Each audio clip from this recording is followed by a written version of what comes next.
Welcome to Tabo Eminent Channel.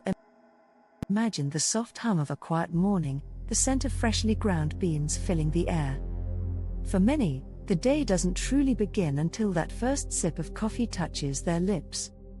But behind that seemingly simple ritual lies a rich world of science, a dance of chemistry, physics, and artistry that transforms a humble bean into the perfect brew. It all begins with the bean itself. Coffee is a seed of the coffee cherry, and not all beans are created equal. The two most common species, Arabica and Robusta, offer very different flavor profiles. Arabica, with its delicate acidity and floral notes, is often favored for specialty coffee. Thanks for watching. Request you to subscribe the channel. Robusta, on the other hand, is bolder, more bitter, and carries nearly twice the caffeine. But even the finest bean can be ruined, or elevated, by how it is roasted. Light roasts preserve the bean's original flavor, revealing fruity or citrusy notes, while dark roasts emphasize deep, smoky flavors through caramelization and carbonization. The roasting process is itself a chemistry experiment, triggering hundreds of reactions that build the coffee's aroma and taste. Once the beans are roasted, time becomes the enemy. Within days, oxygen begins to degrade the coffee's oils and volatile compounds. Grinding speeds up this process dramatically. That's why serious coffee lovers grind their beans just before brewing. But grind size isn't just about freshness, it's about how water extracts the flavor. Too fine, and water struggles to pass through, over-extracting bitter compounds. Too coarse, and it flows too freely, leaving behind the bright, acidic notes that give coffee its complexity.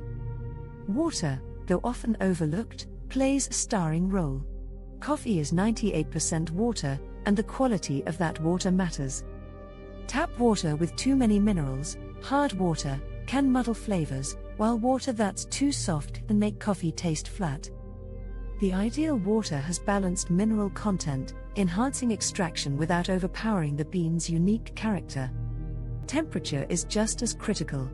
Brew too hot, and you risk burning the grounds; too cool, and the coffee is under-extracted and sour. Scientists have found the sweet spot lies between 90 degrees Celsius and 96 degrees Celsius, 195 degrees Fahrenheit to 205 degrees Fahrenheit. Then comes the method, an expression of both science and style. The French press immerses grounds fully in hot water for several minutes, yielding a rich, full-bodied drink.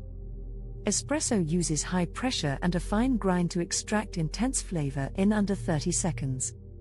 The pour-over method offers control and clarity, as hot water is slowly dripped over grounds, coaxing out delicate layers of flavor. Each method has its own extraction time and ratio of coffee to water, usually around 1:15 to 1:18 by weight, which affects strength, aroma, and mouthfeel. Even the vessel matters. A thick ceramic cup retains heat, while a paper cup cools quickly. And once the coffee is brewed, the clock starts ticking. The aromatic compounds that give coffee its vibrant character begin to evaporate almost immediately. That first sip isn't just a pleasure, it's a fleeting sensory event.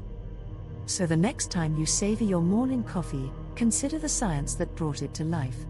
Every step, selecting the bean, dialing in the grind, perfecting the temperature, choosing the method, shapes what you taste. The perfect cup isn't just brewed.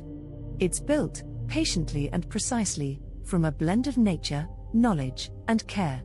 The science behind the perfect cup of coffee.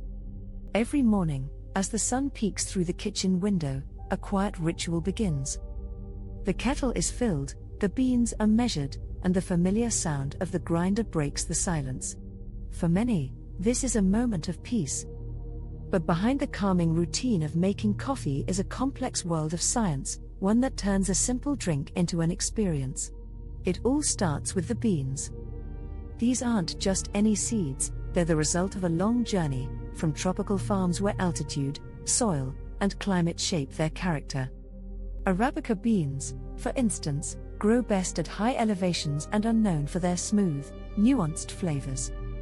Robusta beans, hardier and more caffeinated, grow at lower altitudes and deliver a bolder, more bitter punch.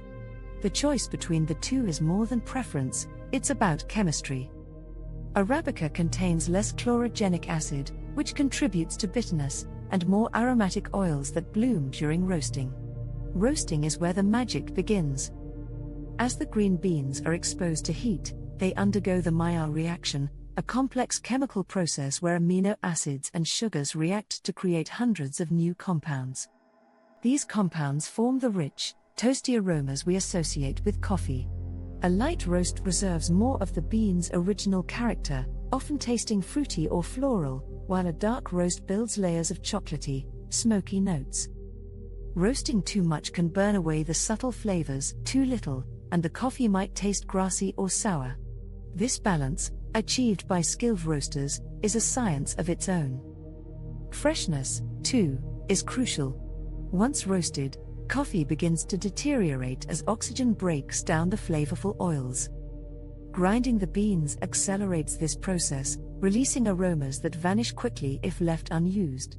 That's why true coffee aficionados grind their beans just before brewing. But grind size isn't about freshness alone, it directly influences extraction. A fine grind creates more surface area, perfect for espresso machines that rely on pressure. A coarser grind suits methods like French press, where the grounds steep in water for several minutes. Getting the grind wrong can make coffee taste bitter, over-extracted, or sour and weak, under-extracted. Water, often taken for granted, is another major player. After all, coffee is 98% water. But not all water is created equal. Tap water might contain minerals, chlorine, or other impurities that dull the flavor. The best water for coffee is clean, filtered, and has a balanced mineral content, not too hard, not too soft. Temperature matters too. Brewing coffee at the right temperature, between 195 degrees Fahrenheit and 205 degrees Fahrenheit, 90 degrees Celsius to 96 degrees Celsius ensures that flavor compounds are extracted properly. Water that's too hot can scald the grounds, pulling out bitter and unpleasant flavors, while water that's too cool can under-extract, leaving the coffee flat and sour. Then comes the method, perhaps the most personal part of the process. Some people love the meditative rhythm of a pour-over, slowly drizzling water in spirals to draw out complex, bright flavors. It's a blend of science and ritual, a daily experiment in flavor, and a quiet reminder that even the smallest details can make a big difference.